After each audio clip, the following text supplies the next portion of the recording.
Bon, je sais ce que vous allez me dire. T'as déjà fait une vidéo sur les meilleures montres de plongée pour tout budget. Pourquoi refaire une vidéo sur la tranche de 1000 euros? Eh bien parce que cette vidéo date de janvier, donc selon quand vous regardez cette vidéo au moment où ça sort, en tout cas elle a plusieurs mois, bientôt un an.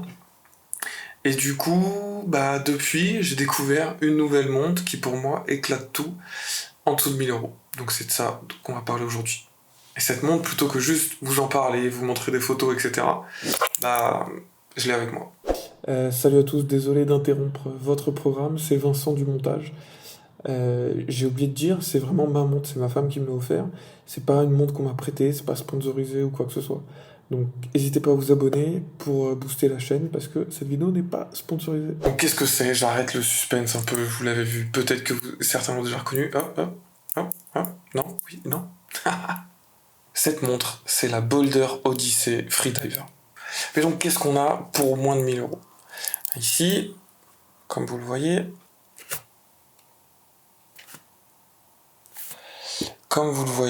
on a une montre, déjà, sans parler des specs, juste du design. Moi, je suis assez satisfait. On a une montre au look très sportif, forcément. Mais en même temps, on a ce petit cadran vert qui est fumé. On a un gradient du vert au noir, magnifique. On a la date qui est verte aussi. Ça, c'est assez impressionnant, sachant que Omega ne sait toujours pas le faire sur ses Aquaterra, je le rappelle. Alors, on a une texture sur le cadran, je suis pas sûr que vous la voyez là, je vais peut-être mettre une petite macro. Mais on a une texture aussi sur le cadran qui donne un petit effet sympa, qui n'est pas juste une montre 100% sportive. On a des chiffres arabes qui sont peints, mais il y a quand même un petit relief. Et on a des petits points appliqués, des petits index en points sur chaque heure. On a en tout cas un design, que ce soit via ce cadran, via ses aiguilles et via la lunette, qui ne ressemble à rien d'autre. En tout cas, je vois pas de claire inspiration, ça sent pas la Submariner, ça sent pas la Blancpain 50 Phantom, quoi. C'est vraiment un design original. Alors, niveau boîtier, après, le boîtier est entièrement sablé. On est très uniforme. Très sportif encore une fois sur ce sablage. On a juste une arête sur chaque corne qui est polie. Voilà, là on peut la voir. Voilà. On a une arête polie sur chaque corne qui du coup va bien réfléchir la lumière et va donner un léger contraste. On a aussi un peu de polissage sur les protège-couronnes. Mais à part ça, tout le boîtier, tout le bracelet sont complètement sablés, le fermoir aussi. Alors niveau bracelet justement, on a un bracelet donc entièrement sablé qui se cintre quand même, qui se réduit un peu. Donc les premiers maillons sont plus larges que les derniers. Bracelet donc entièrement sablé qui tient avec des goupilles. C'est pas des vis, c'est vraiment des goupilles. Et on a ce fermoir là, pareil, entièrement sablé. Fermoir avec la sécurité, donc du coup qui se ferme et qui s'ouvre, un peu clairement inspiré des bracelets Rolex, on va pas se le mentir sur ce côté-là. À l'arrière, on a une petite gravure aussi assez sympa. Peut-être pas aussi sympa que la Walbrook, mais quand même assez cool. Voilà, on a du relief. Alors, j'ai même pas enlevé le sticker, tiens. Je vais le faire maintenant. Voilà. Et alors, qu'est-ce qu'on a pour moins de 1000 euros du coup, niveau spécification? Parce qu'on l'a vu, la montre est très belle, très bien finie. En tout cas, le sablage est bien fait, la lunette est bien faite, etc. On a donc une montre de plongée étanche à 300 mètres. Déjà rien que ça, c'est quelque chose. Ensuite, on a une lunette céramique. Là, ça commence à être quelque chose aussi. En dessous de 100 mètres, déjà, les montres étanches... En dessous de 1000 euros, pardon, les montres étanches à 300 mètres avec lunettes céramiques, déjà, il n'y en a plus beaucoup. J'avais mentionné dans mon classement la Tissot Seastar. Clairement, cette montre est au-dessus, juste par le design. Le design de la Tissot Seastar, je ne peux pas, je la trouve mal faite. Il y a les index de Rolex avec le triangle, etc. elle a pas trop d'âme, quoi, la Tissot Sistar pour moi. Alors que celle-ci, bah, elle tente vraiment un truc. On a un parti pris de design, même si il n'y a pas énormément de risques, hein, on n'est pas sur un cadran jaune fluo non plus. Mais on a quand même des aiguilles, voilà, qui ne ressemblent à rien d'autre, des points luminescents, on a un chemin de fer autour. Enfin, c'est pas quelque chose qu'on voit sur toutes les plongeuses. Et on a quand même un côté un peu bien fait, élégant, bien fini pour moins de 1000 € sur une plongeuse 300 mètres. C'est assez étonnant. Le bracelet, donc je disais, voilà, un bracelet très, très simple, mais en même temps, on a le fermoir avec la sécurité, c'est aussi appréciable.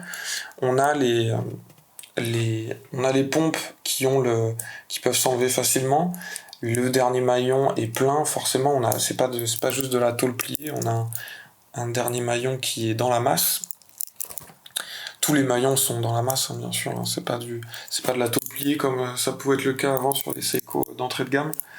Non, là c'est vraiment un fermoir solide et un bracelet solide. Et une couronne vissée, bien sûr, je l'ai même pas dit. Forcément, pour atteindre l'étanchéité à 300 mètres, on a une couronne vissée. La lunette est 120 clics, classique, pas exceptionnel. Il y a quand même pas de jeu, hein. Je suis quand même étonné, je me serais attendu à ce qu'il y ait un peu plus de jeu.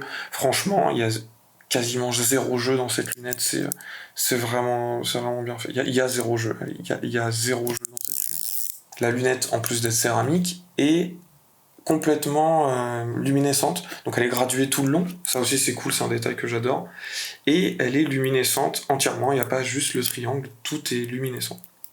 Niveau dimension, on est quand même assez contenu, on a 40 mm d'épais, on a 40 mm de diamètre. Niveau épaisseur, justement, on a 14 mm, mais voilà, c'est ce qu'on veut aussi sur une montre. Une montre sportive, c'est pas gênant d'avoir 14 mm, et c'est 14 mm qui ne triche pas, c'est pas. Y a pas de saphir ou quoi, c'est vraiment. Il n'y a pas de saphir domé, je veux dire, c'est 14 mm, des vrais 14 mm. On a un saphir plat, justement, un cristal saphir dessus, qui est plat et qui du coup on a une bonne, vu que la montre est en acier, on a quand même une bonne masse sur la montre en général. Donc voilà, je pense avoir fait le tour de tous les points positifs de cette montre. Franchement, je suis vraiment bluffé par le rapport qualité-prix. Alors forcément, c'est une montre qui est sûrement fabriquée en Chine, mais on atteint des niveaux de qualité là en dessous de 1000 €. Impressionnant. Alors, les points faibles, s'il devait en avoir, le réo, c'est un réo. Bon, c'est sûr que c'est du plastique, ça se voit.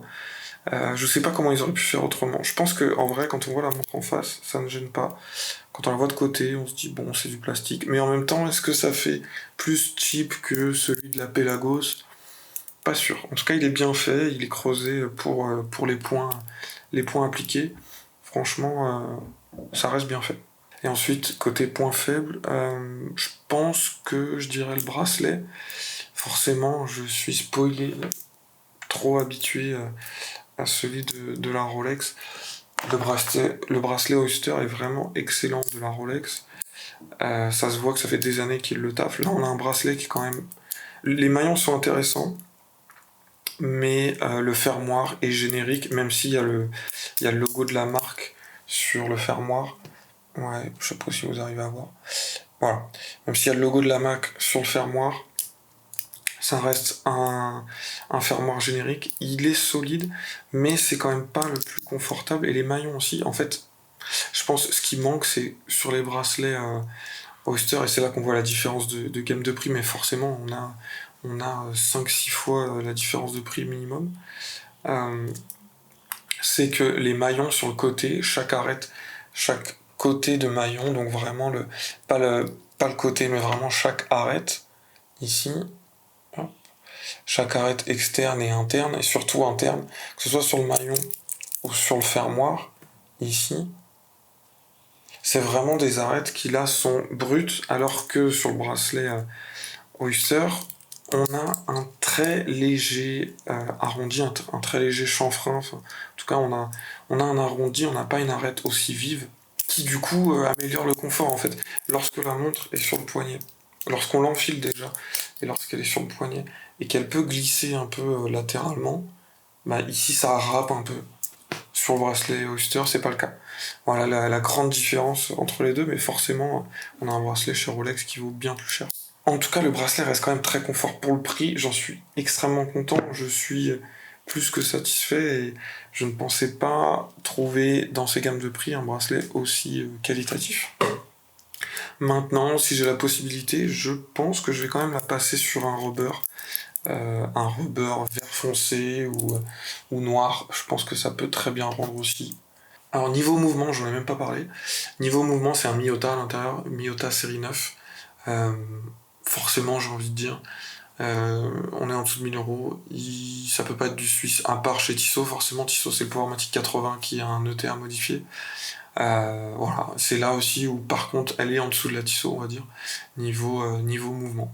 Mais niveau spec design, pour moi, elle est au-dessus de tout le reste. Alors, collection de montres avec celle-ci. Si on reste un peu dans les mêmes gammes de prix, moi je prendrais une Seiko Présage. Forcément, une montre élégante, une montre sportive, on peut pas se planter. Sinon, une Seiko, on peut rester dans de la plongeuse, on peut rester dans ces gammes de prix. On prend la Seiko SPB 143 ou 141, celle avec les index un peu dorés et sur bracelet caoutchouc. Ouais. Ça fait une plongeuse sportive et une plongeuse un peu plus inspiration vintage, élégante. Ça fait deux plongeuses, donc une collection qui a de la cohérence quand même, mais dans deux directions complètement opposées. Alors la montre existe en plusieurs versions, moi j'ai eu la version verte forcément.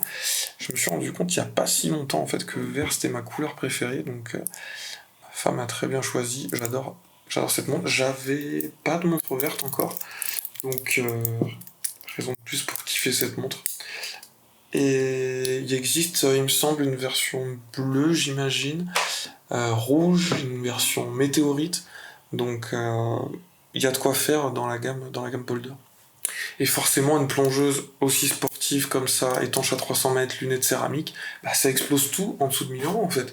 Qu'est-ce qu'il y avait d'autre? C'était la Tissot Seastar. À part ça, les Seiko n'ont pas de lunettes céramiques, sont rarement étanches à 300 mètres en dessous de 1000 euros.